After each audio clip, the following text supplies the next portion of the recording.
There was a time when potatoes were not planted in rows, not buried deep, not cultivated as textbooks dictate today.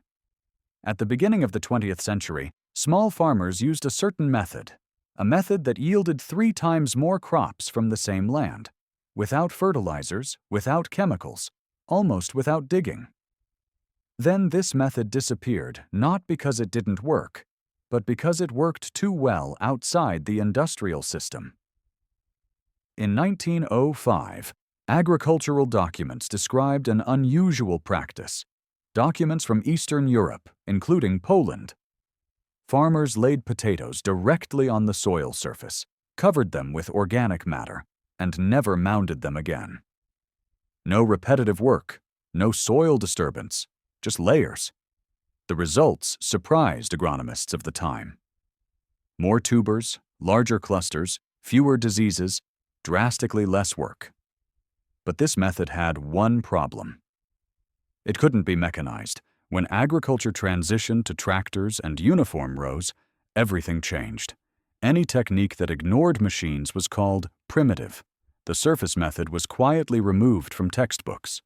By the 1930s, it had completely disappeared. What replaced it? Control, deep planting, aggressive hilling, exposed soil, intensive fertilization, all designed for machines, not for biology. Welcome to Green Treasure. If you're new here, subscribe and turn on the bell. Here we uncover what was tried to be buried. The forbidden method didn't completely disappear. It survived in home gardens and allotments throughout Poland. It survived in war gardens and self-sufficiency plots. Your grandparents probably knew it. Polish farmers in the Kresy region used it for generations. Families passed it down without naming it. Just lay them down, cover them, leave them alone. This wasn't laziness.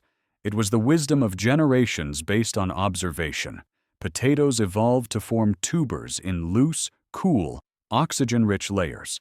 Not in compacted soil, not in disturbed earth. The 1905 method worked because it mimicked forest conditions. Layered, protected, alive. And when yields tripled, the method became dangerous. Dangerous for systems built on effort, fuel, and inputs. Now I will show you exactly how this forbidden method works. Every step matters. Seed potatoes are laid directly on the soil surface. They are not buried. The spacing is wider than in modern rows.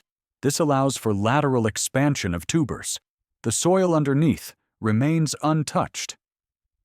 This preserves fungal networks and microbial structure.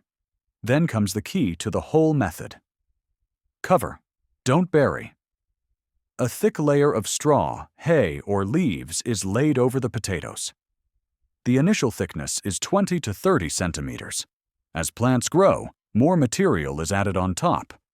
Never soil, only organic material.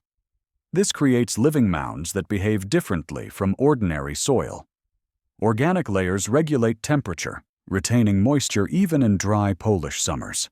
They allow oxygen to penetrate freely to the tubers. Tubers form upwards and sideways, not compressed downwards. This eliminates deformed growth and rot. Most importantly, stolons form continuously. In traditional planting, hilling cuts off potential growth zones. In the layering method, each new layer becomes a new opportunity for tuber formation. This is where yields multiply. One seed potato can produce tubers at multiple vertical levels, not one harvest zone, but several. Pests drastically decrease. The Colorado potato beetle has difficulty locating plants. Soil-borne diseases do not thrive without exposed, compacted soil. Blight spreads more slowly due to better air circulation. Watering becomes optional. The mulch retains moisture so effectively that drought stress almost disappears. This is ideal for the Polish climate with its unpredictable summers. From Missouri to Silesia, from Pomerania to Subcarpathia. This method works in every region of Poland. Harvesting is gentle and pleasant. No digging, no damage, no back pain. The layers are moved aside, and clean potatoes are picked up by hand. Compare this to hours of digging with a spade in compacted soil. This method favors biology over force. It rewards patience and almost completely eliminates labor. And that's why it was never welcomed by industrial agriculture. The system cannot profit from a method that requires nothing to be bought. By the 1910s, agriculture was no longer just about feeding families. It was about feeding markets. Machines required uniform planting depth. Uniform depth required exposed soil. Exposed soil required fertilizers. Fertilizers required factories. The 1905 method broke this chain of dependence. It eliminated repeated hilling, a major labor indicator. It reduced the demand for fertilizers.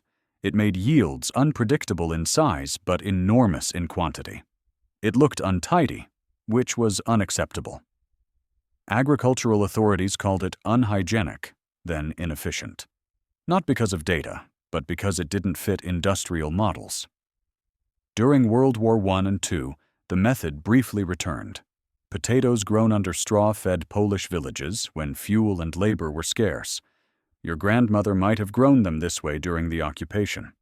After the wars, the method disappeared again. Post-war agriculture demanded speed, predictability, and visual uniformity.